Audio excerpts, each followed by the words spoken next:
The Milky Way had been fractured for millennia. Three major power blocks dominated the spiral arms, each controlling thousands of star systems. The crystalline Vex Collective to the galactic north, the telepathic Morden Consensus in the core regions, and the mechanized Krell Empire spreading through the southern quadrants. Smaller species and civilizations existed in the gaps between these giants, surviving through careful diplomacy or simply by being too insignificant to notice. For over 12,000 years, this uneasy balance had held.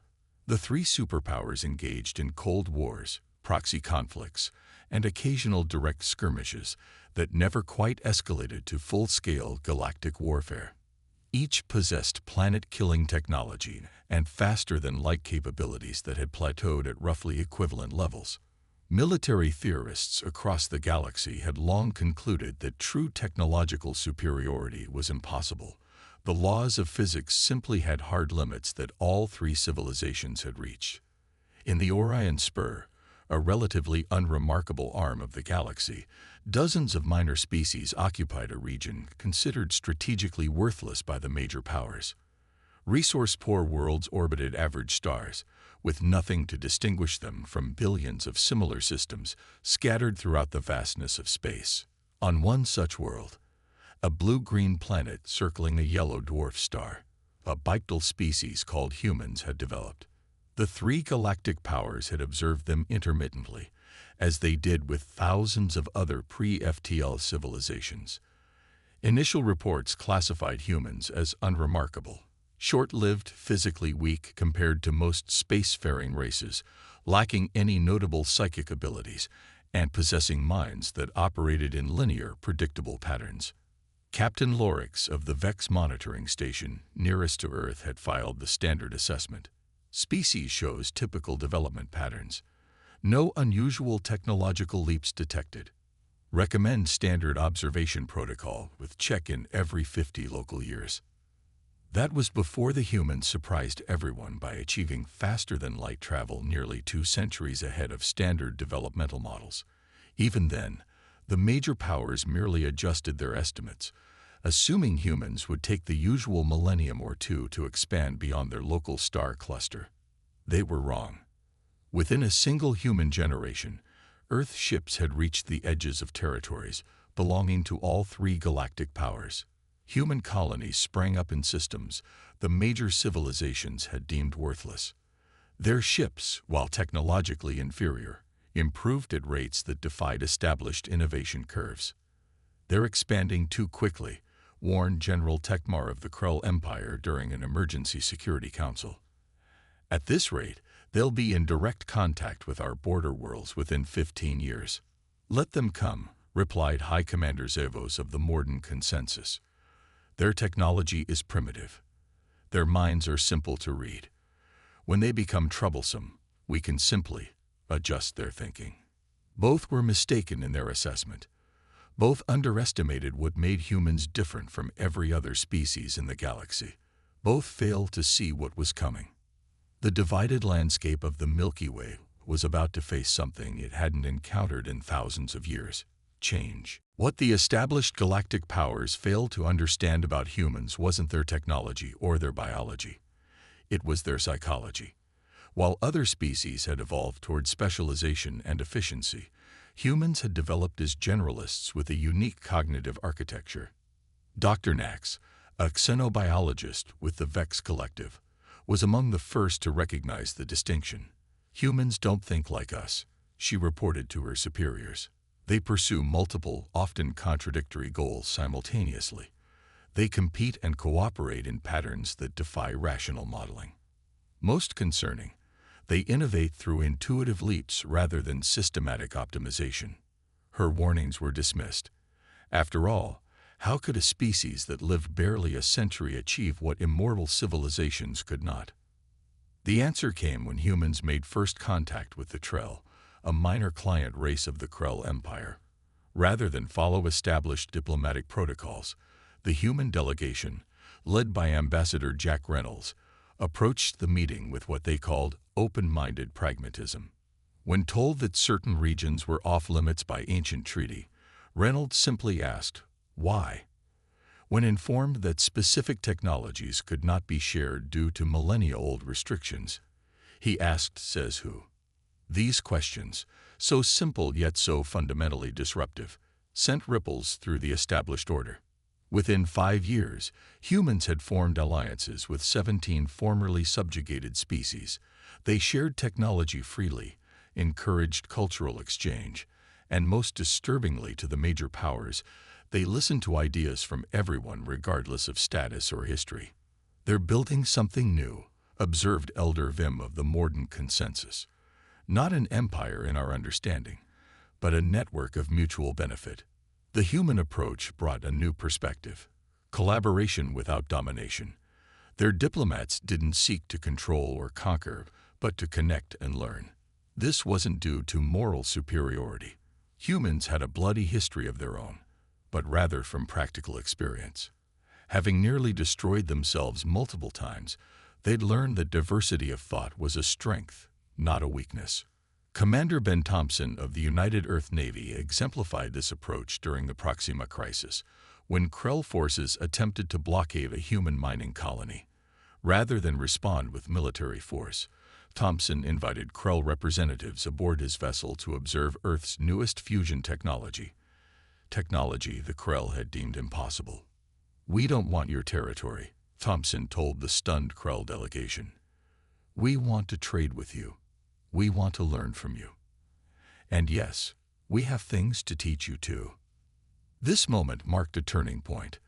The Krell, who had conquered 1,000 worlds through superior firepower, found themselves faced with an entity that didn't follow the established rules of power projection. Meanwhile, human scientists were making discoveries that challenged the assumed limits of physics. Their approach, messy, intuitive, and often accidental, yielded results that the methodical research of other civilizations had missed. They didn't see the barriers that others took for granted. As news of human innovation spread, the galactic powers faced an uncomfortable reality. The humans weren't just a new player in an old game. They were changing the game itself. The rapid expansion of human influence across the galaxy did not come without serious challenges. Cultural misunderstandings, technological incompatibilities, and deeply entrenched political systems all threatened to derail the unprecedented changes humans were catalyzing. The first major crisis occurred in the Arcturus sector, where human colonists inadvertently settled on worlds the Vex Collective considered sacred mathematical spaces, perfect geometric formations in stellar arrangements that held religious significance. The humans, operating on the principle that uninhabited worlds were open for settlement, had violated taboos they didn't know existed. "We've made a terrible mistake," admitted Governor Maria Ross when confronted with the Vex Grievance Council. "We didn't understand the significance of these systems to your people." What happened next surprised the Vex representatives. Rather than defending their position or making excuses, the humans offered to withdraw completely from the contested systems and provide reparations for any disturbance caused. But Ross added, "We would like to learn about the mathematical principles that make these systems significant to you. Perhaps we can find a way to honor them together." This approach, acknowledging error while seeking deeper understanding, became known as the Ross Doctrine in human diplomatic circles. It didn't always work, but it created possibilities where others saw only conflict. Integration faced technical challenges as well. Human communication systems operated on principles fundamentally different from the quantum entanglement networks used by the Krell or the psionic relays of the Morden. Creating interfaces between these disparate technologies required innovations from all sides. The breakthrough came from an unlikely source. Tom Wilson, a human maintenance technician who suggested using adaptive algorithms to translate between different communication protocols. "It's like teaching computers to speak different languages," he explained to incredulous alien engineers. "We don't need to make everything the same. We just need to help them understand each other." Wilson's insight led to the development of the Universal Translation Network, a system that enabled seamless communication between formerly incompatible technologies. More importantly, it established a philosophical framework for integration without homogenization. Not all challenges were resolved so peacefully. The Morden consensus, fearful of losing influence, attempted to use their telepathic abilities to manipulate human leaders. The resulting thought war nearly escalated into open conflict until a coalition of moderate Morden broke ranks to expose the plot. "We've been stagnant for too long," declared Elder Kira of the Morden reformist movement. "Humans remind us of our own past, when we too questioned everything and grew through challenge. The greatest obstacle to integration remained the deeply ingrained belief among established powers that stability required hierarchy. The human model of collaborative networks, where leadership shifted based on expertise and situation rather than fixed authority, seemed chaotic and unsustainable to civilizations built on rigid structures." Admiral Lee of the Human Alliance addressed this concern directly at the first Galactic Summit. "We don't claim our way is perfect. Earth's history is filled with failed systems and bloody conflicts. What we offer isn't a perfect model, but a commitment to evolution. The galaxy is too vast and diverse for any single approach to governance." As the first decade of widespread human influence drew to a close, the challenges of integration remained substantial. Yet in facing these challenges together, the various species of the galaxy were beginning to forge something unprecedented. A community defined not by dominance but by dialogue. 10 years after humanity's dramatic entrance onto the galactic stage, theorists from all species began mapping potential paths toward lasting peace. The old equilibrium of three roughly equal powers maintaining an uneasy status quo had been disrupted, creating both danger and opportunity. Professor Alan Wright of the Earth Diplomatic Academy proposed what became known as the Adaptive Coalition Model, a fluid system of overlapping alliances based on specific shared interests rather than permanent blocks. "We need governance that can evolve as quickly as our challenges do," Wright argued before a multi-species assembly.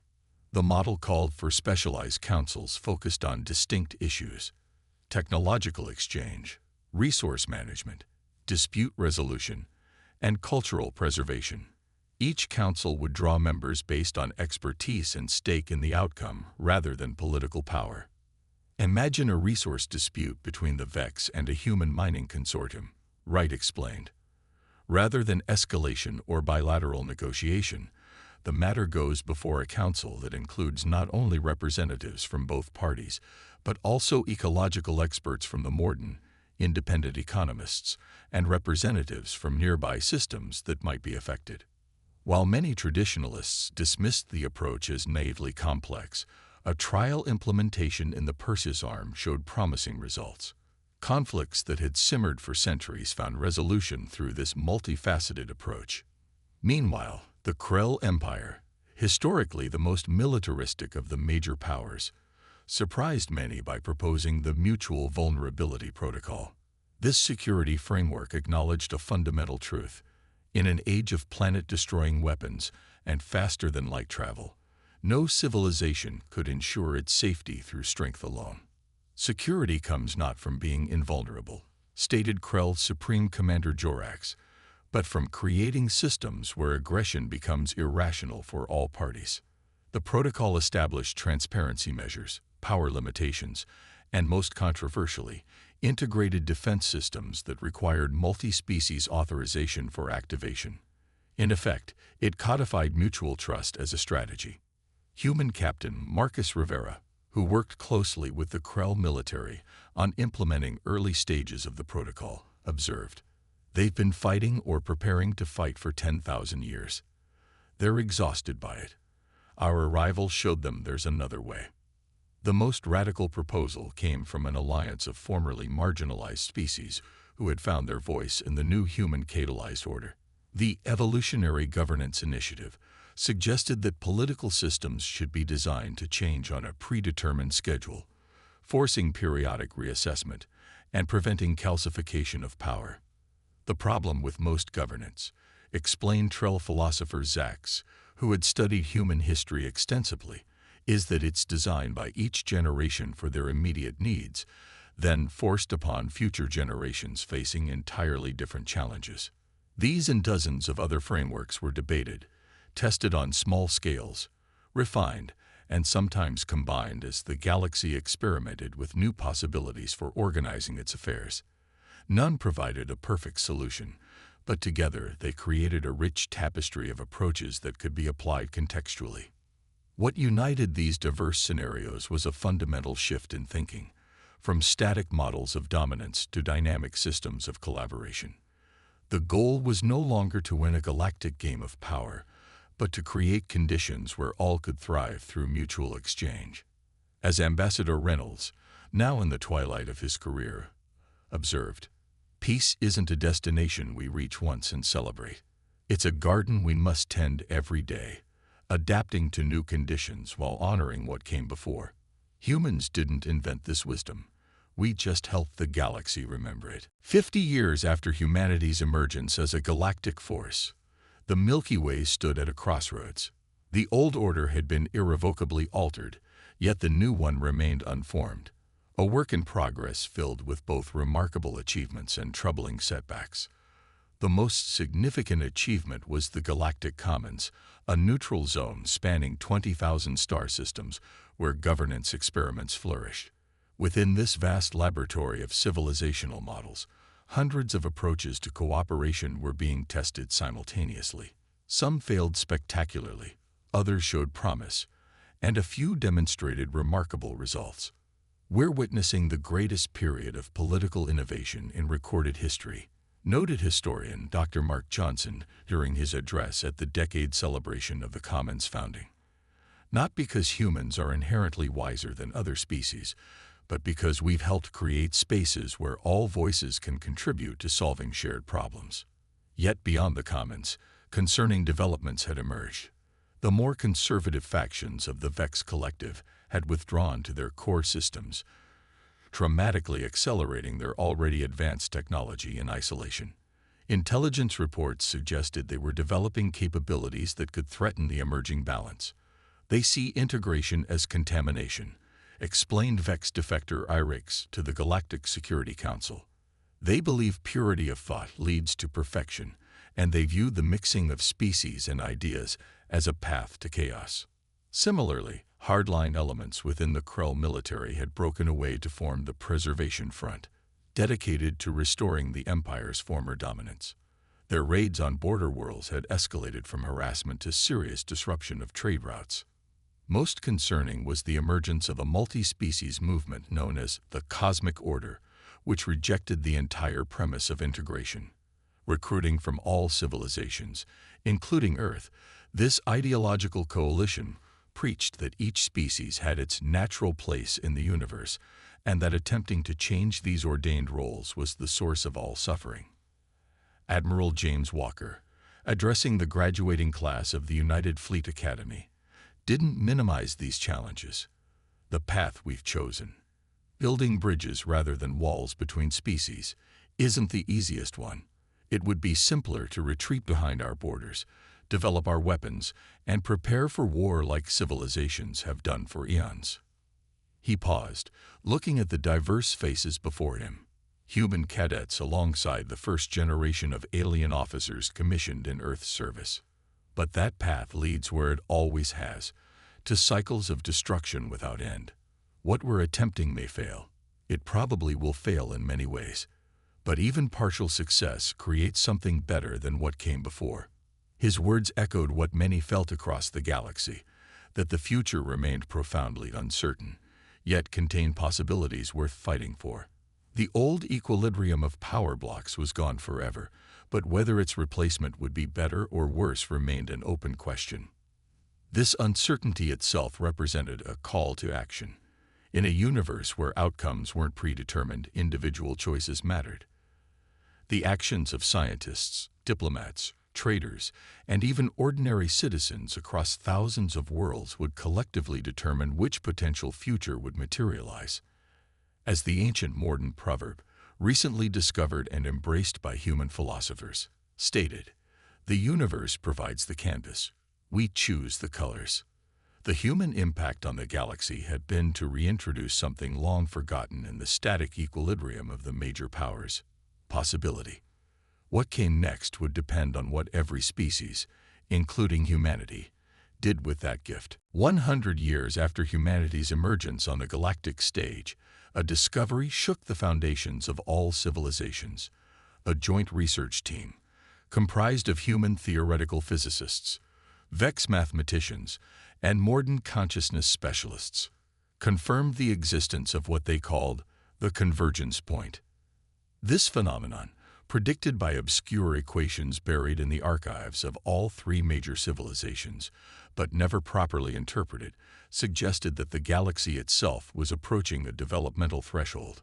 The complex interactions of matter, energy, and consciousness throughout the Milky Way were creating emergence patterns on a scale previously unimagined. It's as if the galaxy itself is becoming aware, explained Dr. Lisa Chen, the human lead researcher, at a historic multi-species conference, not in a mystical sense, but as an emergent property of increasingly complex systems interacting across vast distances. The implications were staggering. The research suggested that eventually all sufficiently advanced civilizations would discover this phenomenon, but how they approached it would determine whether it led to incredible advancement or catastrophic collapse. The convergence requires diversity, continued Chen. Our models show that if any single approach to technology or consciousness dominates the galaxy, the convergence fails. The key variable is the interaction of different cognitive architectures across species. This revelation transformed the political landscape overnight. The isolated Vex factions, who had been developing increasingly powerful technologies in seclusion, faced an uncomfortable truth. Their pursuit of purity was scientifically misguided. Their own mathematicians confirmed that diversity was not merely a philosophical position, but a cosmic necessity. Meanwhile, the human-led integration efforts gained new purpose. What had begun as pragmatic diplomacy now appeared to be aligned with the fundamental direction of galactic evolution. The mixing of ideas, technologies, and cultures wasn't just beneficial for immediate peace, it was necessary for the next phase of development. The Krell breakaway factions faced their own reckoning when their scientists independently verified the convergence theory. Their military leaders, accustomed to thinking in strategic terms, quickly grasped that positioning themselves against this cosmic trend was equivalent to fighting gravity. "We've been preparing for the wrong war," admitted General Drav of the Preservation Front during peace negotiations. "The real conflict isn't between species or empires, it's between awareness and entropy." Not everyone embraced these findings. The Cosmic Order movement denounced the research as fabricated and redoubled their efforts to separate species into natural domains. Their attacks on mixed settlements increased, forcing the creation of the first truly integrated defense force, drawn from all major civilizations. Commander Robert Turner, a veteran human officer, found himself leading a fleet staffed by former enemies. "Every species brings unique strengths," he noted in his mission briefing. "The Krell understand tactical precision, the Vex grasp multidimensional strategy, the Morden perceive intentions behind actions, and we humans, well, we specialize in the unexpected." Turner's integrated forces proved remarkably effective, not because they were stronger than single-species units, but because their diverse approaches created tactical flexibility that opponents couldn't predict. This military success became a metaphor for the broader truth the convergence research had revealed. The galaxy's future depended not on which civilization won some cosmic competition, but on how effectively they could combine their unique perspectives into something greater than the sum of its parts. As research into the convergence continued, technological breakthroughs accelerated. The interaction of different scientific traditions led to innovations that would have been impossible within any single framework. New energy sources, communication methods, and even approaches to space-time itself emerged from these collaborative efforts. "We're not just sharing what we know," observed Vex scientist Fox. "We're creating knowledge that couldn't exist within our separate traditions." The humans were right all along, not because they were smarter, but because their chaotic, contradiction-embracing minds intuited something the rest of us had forgotten. The path to the convergence would not be smooth. Conflicts continued, setbacks occurred, and the fundamental challenges of bringing diverse species together remained. But now there was a cosmic context for these struggles, a sense that they served a purpose beyond immediate politics. As Elder Mir of the Morden concluded in his address to the Galactic Assembly, "For millennia, we asked what our place in the universe might be. Now we understand. We are the universe's way of knowing itself, but only if we know each other first." 200 years after humanity's arrival on the galactic stage, the results of the Convergence research bore extraordinary fruit. What had begun as a theoretical construct was now manifesting in measurable ways across the Milky Way. The increased connectivity between diverse civilizations had created something unprecedented, a galaxy-wide field of coherent information exchange. This field, dubbed the noosphere after an obscure human concept from centuries past, allowed for forms of communication and consciousness that transcended traditional limitations. It wasn't telepathy as the Morden understood it, nor was it the mechanical data networks humans had pioneered.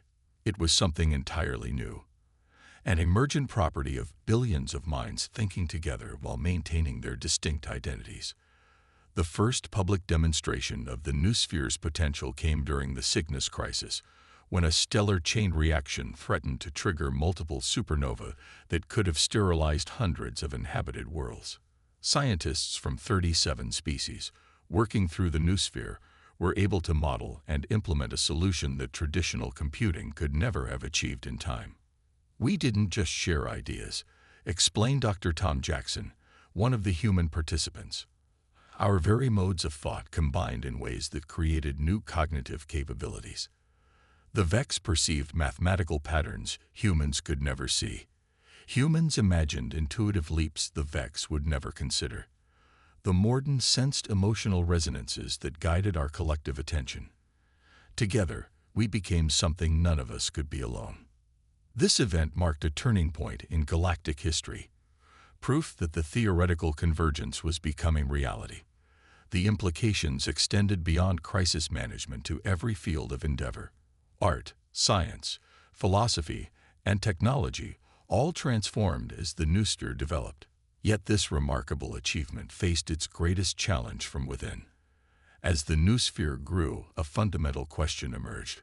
Would this convergence of minds lead to a homogeneous blend where individual perspectives disappeared, or could unity coexist with diversity? The cosmic order, now a minority but still dangerous movement, exploited this fear. They claimed to value diversity, warned their manifesto, yet they're creating a system where all will eventually think as one. This is not cooperation, it's assimilation. This critique resonated even with many who supported galactic integration.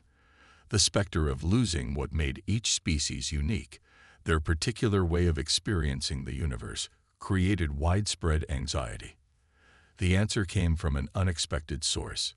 Jason Miller, a human explorer who had spent decades living among the reclusive drift nomads in the galactic halo, returned with insights from their ancient traditions. The nomads have a concept they call the pluriverse, Miller explained to the Galactic Council. They believe that reality itself requires multiple perspectives to exist fully. Unity without difference isn't integration, it's reduction. Working with philosophers and scientists from across the galaxy, Miller helped articulate a new understanding of the convergence. The goal wasn't to blend all minds into one, but to create a metasystem where distinct perspectives could interact without losing their essential character.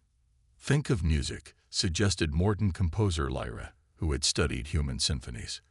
"The beauty comes not from all instruments playing the same note, but from different instruments playing different notes that resonate together.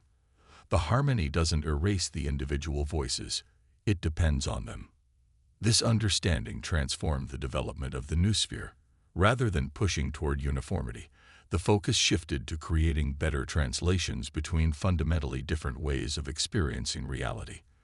The goal became not consensus but comprehension, not agreement but appreciation. As this philosophy took hold, the most remarkable revelation of all began to emerge. The increasing coherence of the noosphere had made it possible to detect patterns previously invisible, signals from beyond the Milky Way. Other galaxies, it seemed, had developed their own versions of the convergence.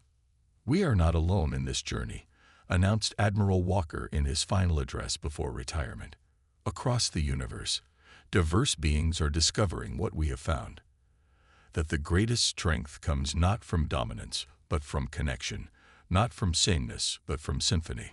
The human impact on the galaxy had come full circle. What began as a disruption, a species that didn't know its proper place, had catalyzed a transformation that aligned with the deepest cosmic trends.